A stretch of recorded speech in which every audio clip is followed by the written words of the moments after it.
அப்படிங்கிறது ரொம்ப இன்ட்ரெஸ்டிங்கான ஒரு டாபிக்காக பார்க்கணும். என்ன அப்படின்னா இருப்பிடம் அப்படிங்கிறது நம்மளோட அடையாளம் இல்லைங்களா. கொங்கு நாடு பற்றி தான் நம்ம இன்னைக்கு பார்க்கணும்.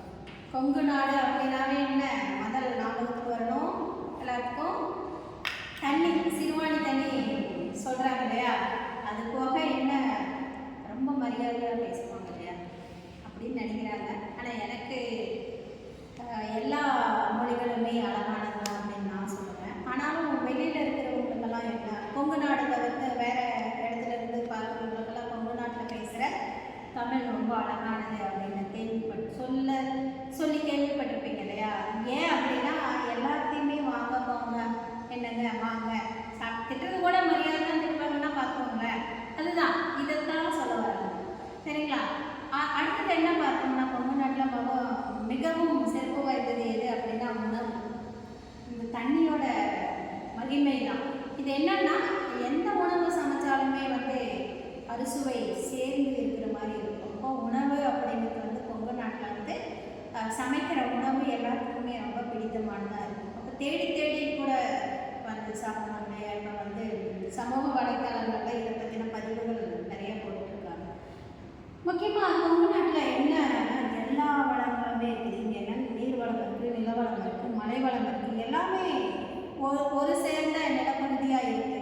இங்கே பார்த்தோம்னா ரொம்ப எப்படி சொல்கிறது ட்ரை ஏரியா அப்படின்னாலாம் எதுவுமே இல்லை. எல்லாமே பசுமையான நிலப்பரப்பு தான். எல்லா இடத்துலையுமே நம்ம ஒரு 4-5 மாவட்டத்தை எடுத்துட்டோம் அப்படின்னாவே மலை சார்ந்த இடமும் இருக்கும், காடு சார்ந்த இடமும் இருக்கும், வயல்வெளிகளும் நிறையா இருக்கும், நீர் நிலம்னா எல்லாம் செழிப்பான ஒரு இடம் தான் கொங்கு நாடு. இது என்ன அப்படின்னா தென்னிந்தியாவின் மான்செஸ்டர் அப்படின்னு சொல்கிறாங்க இல்லையா.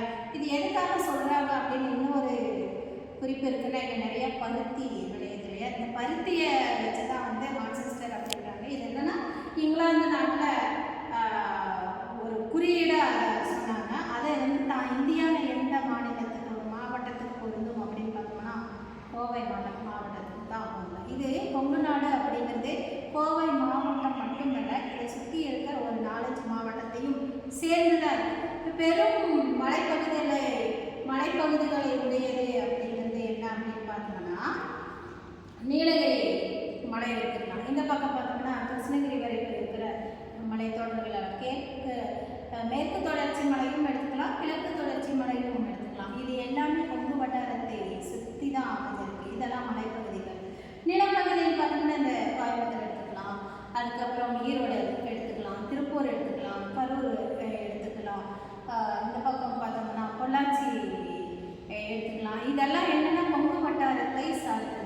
இது எதுக்காக சொல்ல வரேன்னா இந்த நான் சொன்ன போகிற 4-5 மாவட்டம் சொன்னேன். ஒவ்வொரு மாவட்டத்திலும் ஒவ்வொன்று சிறப்பு. இப்போ ஈரோடு மாவட்டம் எடுத்துட்டோம் அப்படின்னா அங்கே மஞ்சள் சிறப்பு, அது குறியீடே வாங்கியிருக்கு. அதே மாதிரி நம்ம பொள்ளாச்சி பக்கம் எடுத்துட்டோம்னா தென்னை மரம் நிறையா சிறப்பு வாய்ந்ததாக இருக்குது. அது பார்த்தோம்னா நிறைய தென்னந்தோப்புகள் தான் இருக்கும். திருப்பூர் மாவட்டம் எடுத்துக்கிட்டோம் அப்படின்னு பார்த்தோம்னா நாங்கள் இந்த மணியன் நெய்கிற இடம் நிறையா இருக்கு இல்லையா. இந்த உலகத்திலேயே நிறைய நம்ம இந்தியாவுக்கும் தமிழ்நாட்டுக்கும் பொருளாதாரத்தை ஈட்டித்தரும் குட்டி ஜப்பான் அப்படின்னு சொல்லுவாங்க இல்லையா திருப்பூரை. இதுவும் கொங்கு நாட்டில் தான் இருக்குது சரிங்களா. கோயம்புத்தூரை நம்ம எடுத்துக்கோம்னா நிறையா சொல்லலாம். என்ன சொல்லலாம்னா இந்த ராம வீரர்கள் தான் இருக்கிறாங்களே, இந்த வண்டிகளுக்கான மீட்டர் போர்டு அதெல்லாம் தயாரிக்கிறது, அதுக்கப்புறம் இந்த எப்படி சொல்கிறது பருத்தி சம்மந்தப்பட்ட ஒரு எல்லா ஆடைகளும் இங்கே நம்ம பார்க்க முடியும். அதுக்கப்புறம் தொழில் நகரம் அப்படின்னு சொல்லலாம்.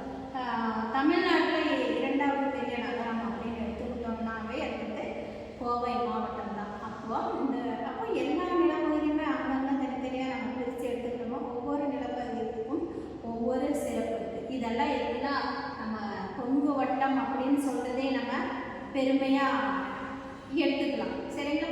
இது என்ன அப்படின்னா எல்லா சிறப்புகளையும் ஒருங்கே அமைச்சிருக்கு. எப்படி சொல்கிறது தனியான ஒரு தனி சிறப்போடு இருக்கிறது எது அப்படின்னு பார்த்தோம்னா கொங்கு நாடு தான். மெயினாக நம்ம எடுத்துக்கிட்டோம் அப்படின்னாவே உணவு, போக்குவரத்து, பேசுறது, பழகிறது எல்லாமே நம்ம எடுத்துக்கலாம்.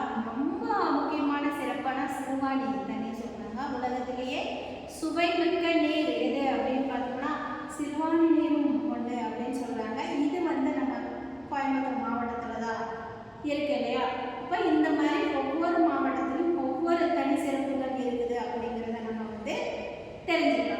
அப்போ கொங்கு வட்டத்தில் நம்ம